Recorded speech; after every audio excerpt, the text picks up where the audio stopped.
विनीत जी, आपने सुना वो ये कह रहे हैं कि आपने हमेशा कंप्रोमाइज किया है जम्मू कश्मीर के मुद्दों को लेकर, वो चाहे धारा 370 का मुद्दा हो या फिर वहां पर आस्था को कमजोर करने की बात हो। हर जगह वो कांग्रेस पार्टी कह रही कि ये बीजेपी का किया हुआ है सब कुछ, इसमें कांग्रेस का कुछ भी नहीं है। मैं पहले मैनिफेस्टो के ऊपर कहना चाहूंगा। जब मैनिफेस्टो मैंने पढ़ा तो मुझे लगा कि राहुल गांधी जी ने अपने परनाना, अपनी दादी, पिता मनमोहन सिंह जी, इन सब के ऊपर जो है इनकी बुद्धि के ऊपर शक जाहिर किया है। जो वो चार लोग निकल, मैं इसमें नरसिम्हा राव जी, लाल बहादुर शास्त्री जी और गुजारीलाल नंदा की बात नहीं कर रहा, बिकॉज उतना टैलेंट उसमें नहीं है, लेकिन उनको भी उन्होंने चैलेंज कर दिया, उन चार परिवार के लोगों को भी। और जिन्होंने कभी आफ्सा के बारे में चर्चा नहीं की, जिन्होंने सेडिशन के ऊपर चर्चा नहीं किया, अगर सेडिशन इतना गलत होता ये वाला एक्ट, तो वो उनके परदादा पिता या परनाना पिता या दादी उसके ऊपर चर्चा नहीं करते। तो मुझे लगता है उन्होंने बचपना किया है। उन्होंने थोड़ा सोचना चाहिए, राष्ट्रीय सुरक्षा को इस तरह से हल्के में नहीं लेना चाहिए। मैंने बचपन में सुना था कि कांग्रेस का हाथ आतंकवादियों के साथ, आज मुझे लगता है आतंकवादियों ने और टुकड़े टुकड़े ने उनके हाथ को बांध दिया है। तो ये देश के साथ में खिलवाड़ उन्होंने नहीं करना चाहिए, बहुत ही गलत किया। नंबर 2, पूरे देश को पता कि 1987 में किसकी सरकार थी, जिस समय कश्मीर से सारे हिंदुओं को शरणार्थी बना पड़ा। भारत केवल एक ऐसा दुर्भाग्यपूर्ण देश है पूरी दुनिया में जिसमें खुद के लोग शरणार्थी है, और ये 1987 में हुआ था, उन्हीं के राज्य में हुआ था। उसको तो रेक्टिफाई नहीं कर रहे और ऊपर से कह रहे हैं कि हम जितनी बहुत सेना वहां पे है वो निकाल देंगे। हमको फिर पाकिस्तान की क्या जरूरत है, हमको विरोधियों की क्या जरूरत है? अगर घर में ही आपके लोग आपका विरोध करेंगे तो हो गया आपका बल जी। तो मुझे लगता है कि सत्ता पाने के लालचा में जिस तरह से उन्होंने राष्ट्रीय सुरक्षा के साथ में किया, उसका जवाब उनको लोगों को देना पड़ेगा। बहुत ही कम सोचा हुआ ये मैनिफेस्टो है कि गत 7 दशकों में हमने एक चीज देखी थी, सीमा पार से लोग आते थे और सीमा के पूर्वी छोर पे यानी हमारी तरफ केवल ऑपरेशन ऑफ थिएटर होता था। The theatre of the operation was always on the east side, पूर्व की तरफ होता था, हमने हमारी जमीन पे होता था। ये पहली बार है कि प्रधानमंत्री, भारत के प्रधानमंत्री ने निर्णय लिया, सरकार छोड़कर भगोड़े क्यों हो गया, उसका जवाब दिया, और वो भी दिया पश्चिमी छोर पे दिया। आपको क्यों नहीं चलाई सरकार? राम माधव जी का बयान याद है सर, आप मेरे से बड़े हैं, आप बीच में बोलेंगे, आप बीच में बोल के आपकी बुद्धि का परिचय दे रहे हैं। बुद्धि का राम माधव जी का बयान याद है आपको कि आतंकवाद बढ़ गया, रेडिकलाइजेशन बढ़ गया? मिनिस्टर ऑफ स्टेट डिफेंस का पार्लियामेंट में बयान याद है? अपनी बुद्धि का परिचय, 1 साल में आतंकवादी घटनाएं डबल हो गई। आप प्रवचन दे रहे हैं, बताइए जरा। कम से कम राहुल गांधी दो सवाल पूछे हैं विनीत जी, छोड़िए आप कम से लंबी फेंकना बंद कीजिए, सवालों के जवाब। Rahul Gandhi ji, minister of state ने जो जवाब पार्लियामेंट में दिया वो ठीक था, गलत था?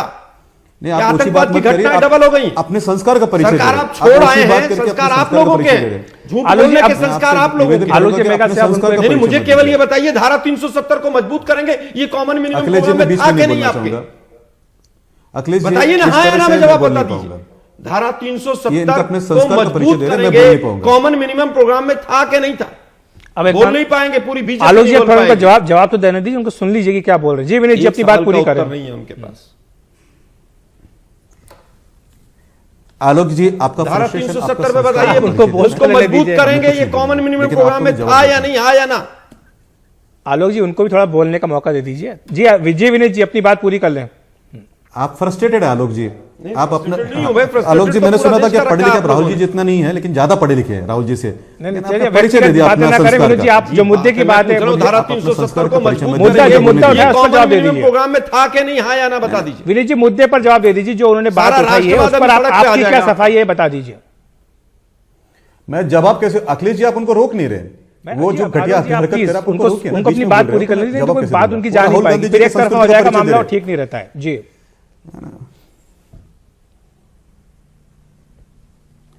मुझे लगता है कि लोगों को 1948 में किस तरह से नेहरू ने कॉम्प्रोमाइज किया था, कॉमन मिनिमम प्रोग्राम में धारा बात तो आलोक जी पूरी करने मजबूत करेंगे या नहीं करेंगे, लिखा था कि नहीं लिखा था? आप कुछ भी पूछे यार, आपको जवाब देना पड़ेगा। एक तो आप लोगों ने कश्मीर को बांटा और ऊपर से सवाल पूछेंगे।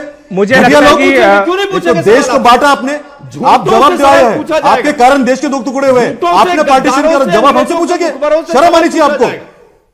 बताइए, आधे इटालवी को यहाँ पे लाते हैं, आपको कोई भारतीय नहीं मिला था? मजबूत करने का वायदा आपका जवाब हमको दीजिए। आप बताइए ना। आलोक जी, विनीत जी मुझे माफ कीजिएगा क्योंकि बात अभी किसी की हो नहीं पा रही है, आप विनीत को बोलने का मौका नहीं दे रहे। आलोक जी, मुझे अभी एक ब्रेक लेना पड़ेगा। विनीत जी, माफी चाहूंगा, लेकिन ब्रेक के बाद मैं आपको पूरा समय दूंगा अपनी बात रखने के लिए। जाने से पहले राष्ट्रीय सुरक्षा के मुद्दे पर गर्मा गर्म बहस हो रही थी कांग्रेस और बीजेपी के प्रवक्ता के बीच में, लेकिन बीजेपी के जो नेता है हमारे साथ विनीत गोयन का, उनको बोलने का वक्त नहीं मिल पाया था। विनीत जी, अब आपके पास में आना चाहूंगा। राष्ट्रीय सुरक्षा से जुड़े कई ऐसे सवाल हैं जिनको लेकर के आपको भी आलोक जी ने कटघरे में खड़ा किया है, क्या जवाब है आपके पास? मैं 4-5 बातें बोलना चाहता हूं, अगर उनके पास पेशेंस है तो वो सुने। आलोक जी आप प्लीज कांग्रेस के एक बड़े बीच में मत बोलिए, रोकिएगा मत। आर्मी के चीफ को कहते हैं कि कांग्रेस के बड़े नेता आर्मी के चीफ को गली के गुंडे बुलाते हैं। गुलाम अब्दी नजर कहते हैं कि इंडियन आर्मी किल सिविलियन। कांग्रेस के बड़े नेता है कोई खान करके, वो कहते हैं कि टेररिस्ट के परिवार को हम कंपनसेशन देंगे 1 करोड़ रुपया। यहाँ कांग्रेस अपने मैनिफेस्टो में कहता है कि हम आपसा को रिवील करेंगे, आर्मी को निकालेंगे, सेडिशन लॉ निकालेंगे। क्या बात कर रहे हैं? और जबकि आप देखें कि गत 5 साल में क्या हुआ है, तो एक आतंकवादी को मुख्य धारा में ला के उसको भारत का सैनिक बना के उसको अशोक चक्र देने का काम हुआ है। यानी ये तोड़ते हैं, हम उनको जोड़ते हैं। मैं आपको एक बात बताना चाहूंगा जो मैं नहीं बोलने वाला था, लेकिन आलोक जी के व्यवहार के कारण मुझे बोलना पड़ रहा है कि इतालवी नाना के जो ये नाती है जो खुद को कौल ब्राह्मण कहते हैं, उन्हीं के मित्र पक्ष कम्युनिस्ट पार्टी ऑफ इंडिया के मुख्यपत्र ने उनको कल पप्पू बुलाया। उसका कारण यही है कि उनके मित्र पक्ष उनको पप्पू क्यों बुला रहे हैं, क्योंकि उनका जो व्यवहार है ना उससे बुला रहे हैं। हम नहीं बुला रहे, विरोधी नहीं बुला रहे, कम्युनिस्ट पार्टी का मुख्यपत्र बुला रहा है ना, क्योंकि जो व्यवहार है ना उनका उसके कारण वो बुला रहे हैं। और फिर हमारे जैसे विरोधी जो है उनको मौका मिल जाता है। सामना लिख रहा है चौकीदार चोर है, जरा उसको संभाल लीजिए।